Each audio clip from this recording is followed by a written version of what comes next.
Hi hello, എല്ലാവർക്കും നമസ്കാരം. എല്ലാവരും എങ്ങനെ ഇരിക്കുന്നു? സുഖമായിട്ടിരിക്കുന്നു. ഞാനപ്പോൾ ഇന്ന് വീഡിയോ ആയിട്ട് ഷോർട്സ് വീഡിയോ ആയിട്ട് വന്നത് എന്താണെന്നറിയോ? എനിക്ക് വരുന്ന കോഴ്സിൽ പലരും പറയണത് ഈ ട്വിൻ ഫ്ലെയിം എന്നുള്ള വാക്ക് കേട്ട് കേട്ട് കേട്ട് സത്യം പറഞ്ഞാൽ എനിക്ക് മടുത്തു, ദേഷ്യം വരാണ്. അവർ വിളിക്കുമ്പോൾ തന്നെ മാഡം ഞാനിങ്ങനെ ഒരു ട്വിൻ ഫ്ലെയിം കാണുമ്പോൾ തന്നെ ഞാൻ വിട്ട് ഓടിക്കും. ഇവർക്ക് എന്താ ഇങ്ങനെ? എനിക്കത് മനസ്സിലാവുന്നില്ല. ഞാൻ നിങ്ങളുടെ കാര്യം പറയട്ടെ. ഒരു ലേഡി ഉണ്ടായിരുന്നു യൂട്യൂബിൽ. ഇവർ ഈ ട്വിൻ ഫ്ലെയിമിനെ പറ്റി ഇവരാണ് ആദ്യം ഇത് തുടങ്ങി വെച്ചത്. ട്വിൻ ഫ്ലെയിമിനെ പറ്റി ഏതൊക്കെയൊരു സിനിമ നടന്ന് ഇവരുടെ ട്വിൻ ഫ്ലെയിം ആണെന്നോ എന്തൊക്കെയൊക്കെയോ പറയും. ഞാൻ ഫസ്റ്റ് വീഡിയോ കണ്ടപ്പോൾ തന്നെ എനിക്ക് ഇവരോട് ഭയങ്കര ഇറിറ്റേറ്റായി, ദേഷ്യമായി. ഞാനത് കാണാറുന്നില്ല, പക്ഷെ എനിക്കിതിങ്ങനെ കയറി വരും. അപ്പം ഞാൻ ടാരൊന്നും പഠിച്ചിട്ടില്ല കേട്ടോ. ഇപ്പം അവരുടെ അവസ്ഥ എന്താണെന്ന് നിങ്ങൾക്കറിയാമോ? വളരെ പരിതാപകരമാണ് അവരുടെ അവസ്ഥ. എനിക്കറിയാം അവരുടെ അവസ്ഥ എന്താണെന്ന്.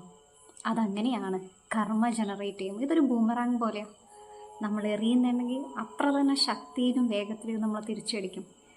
ഇവർ കാരണം പല കുട്ടികളും പല ലേഡീസും മിസ്ഗൈഡ് ചെയ്ത് പോയിട്ടുണ്ട് ഈ ട്വിൻ ഫ്ലെയിം എന്നൊക്കെ പറഞ്ഞിട്ട്. നിങ്ങളൊരു കാര്യം മനസ്സിലാക്കുക, എന്താണ് ട്വിൻ ഫ്ലെയിം? കുട്ടിക്കളിയാണെന്നാണ് വിചാരിച്ചത് ട്വിൻ ഫ്ലെയിം?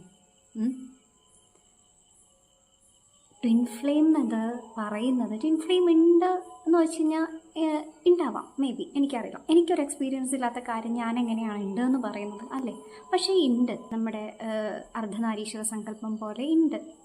പക്ഷെ അത് വളരെ റെയറാണ്. അല്ലെങ്കിൽ അത്ര തന്നെ സ്പിരിച്വാലിറ്റിയിൽ നിൽക്കുന്ന സോൾസ് ആയിരിക്കണം രണ്ടുപേരും. ഈ ട്വിൻ ഫ്ലെയിം എന്ന് പറഞ്ഞ് ഈ ഓടി നടക്കണ സ്ത്രീകളായിക്കോട്ടെ ആണുങ്ങളായിക്കോട്ടെ ആരും ആയിക്കോട്ടെ, ഇവർക്കൊക്കെ സ്പിരിച്വാലിറ്റിയുടെ ABCD അറിയില്ല എന്നുള്ളതാണ് ഏറ്റവും വലിയ സത്യം. ഇവരോടൊക്കെ സ്പിരിച്വാലിറ്റി എന്താണെന്ന് വെച്ച് കഴിഞ്ഞാൽ ഇവർ ഇങ്ങനെ വായം തുറന്ന് നിൽക്കും. ഇവർ വിചാരിക്കുന്നത് ട്വിൻ ഫ്ലെയിം വന്നാലാണ് സ്പിരിച്വാലിറ്റി സ്റ്റാർട്ട് ചെയ്യാനാണ്. എന്ത് മണ്ടം ബുദ്ധിശൂന്യമായ ചിന്തകളാണ്.